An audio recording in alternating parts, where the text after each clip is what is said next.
សរសើរតាមទំនុកដំកើង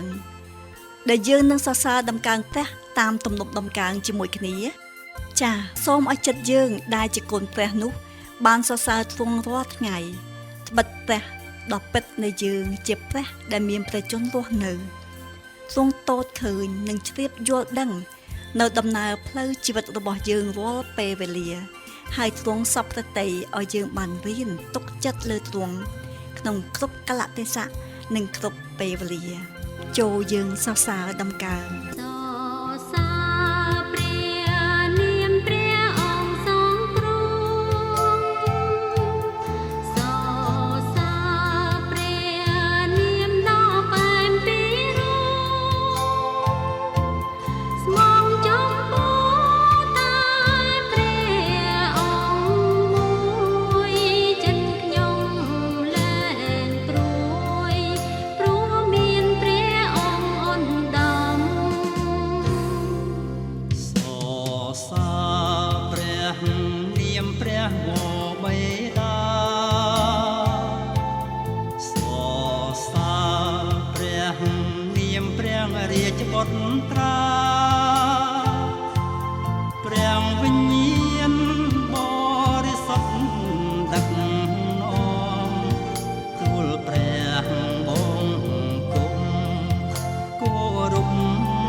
ពួកមនុស្សអាក្រក់នឹងត្រូវបំបែរទៅឯស្ថានឃុំព្រលឹងមនុស្សស្លាប់វិញ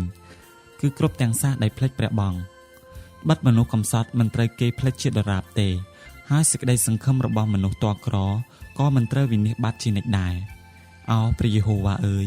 សូមទ្រង់តានឡើងសូមកុំឲ្យមនុស្សឈ្នះឡើយសូមឲ្យសាសដតីតាមប្រមាណត្រូវជំនុំជម្រះនៅចំពោះទ្រង់អោព្រះយេហូវ៉ាអើយសូមបណ្ដាលឲ្យគេតក់ស្លុតសូមឲ្យគ្រប់ទាំងសះបានដឹងខ្លួនថាគេជាមនុស្សទេ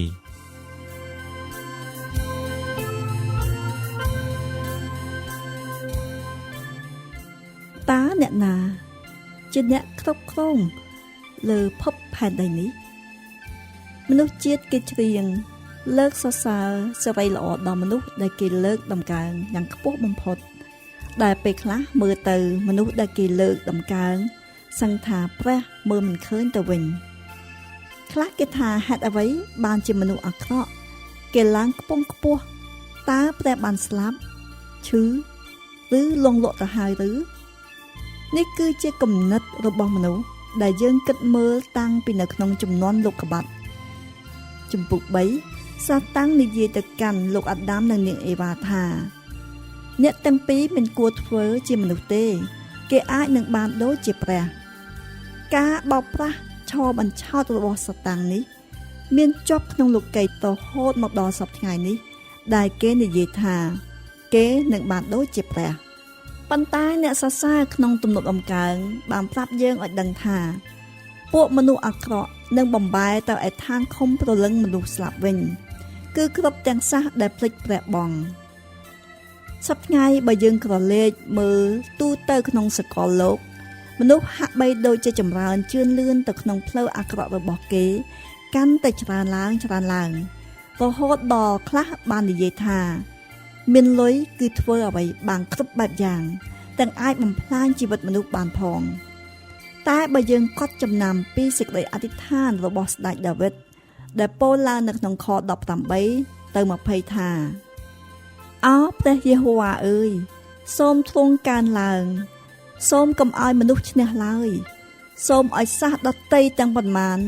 ត្រូវជំរុំជម្រះនៅចំពោះទ្រង់អោព្រះយេហូវ៉ាអើយសូមបណ្ដាលឲ្យគេតក់ស្លុត សូមឲ្យគ្រប់សាសដឹងខ្លួនថាគេជាមនុស្សទេបើសិនជាយើងយកដំបងរាជចេញពីព្រះហស្ថរបស់ព្រះជាម្ចាស់នោះយើងនឹងធ្វើឲ្យអ្វីនៅលើលោកនេះរប៉ាត់របាយអស់ជាមិនខានព្រះទ្រង់គ្រប់គ្រងលើភពផែនដីនេះហើយទ្រង់ឲ្យយើងនៅក្រោមអំណាចរបស់ទ្រង់ដែលជាព្រះពាក្យរបស់ស្ដេចដាវីតនៅក្នុងខ19សរឲ្យឃើញថាយើងជាមនុស្សដែលទន់ខ្សោយហើយបញ្ហាលើលោកសពថ្ងៃនេះគឺថាមនុស្សគេមិនដឹងថាគេខ្សោយនោះទេគេគិតថាគេជាអ្នកដែលបង្កើតនិងធ្វើអ្វីបានទាំងអស់លើលោកនេះគេបែរជាទៅថ្វាយបង្គំនិងបម្រើអ្វីដែលព្រះបានបង្កើតនោះដោយភ្លេចពីព្រះដែលបានបង្កើតរបស់នោះទៅវិញ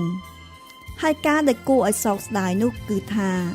នៅពេលដែលមនុស្សខំប្រឹងប្រែងឲ្យខ្លួនគេបានជាព្រះតែធ្វើទៅមិនបានផ្ទុយទៅវិញគេបែរទៅដូចជាសត្វបិទគេគិតទៀបជាងសត្វហើយប្រព្រឹត្តដូចជាសត្វដូច្នេះឯងដែលពិភពផែនដីយើងឥឡូវនេះច្របោកច្របល់រោគស្មានមិនត្រូវខ្ញុំមានអំណរត្បិតខ្ញុំដឹងខ្លួនថាខ្ញុំខ្សោយខ្ញុំត្រូវការព្រះហើយដែលខ្ញុំអាចចូលទៅចិត្តទ្រង់ទូលឡើងថាអោព្រះជាអម្ចាស់អើយសូមផ្ដល់កម្លាំងដល់កូនត្រូវការនឹងការលើកសរសើរដំកើងសេរីល្អដល់ទ្រង់នៅថ្ងៃនេះ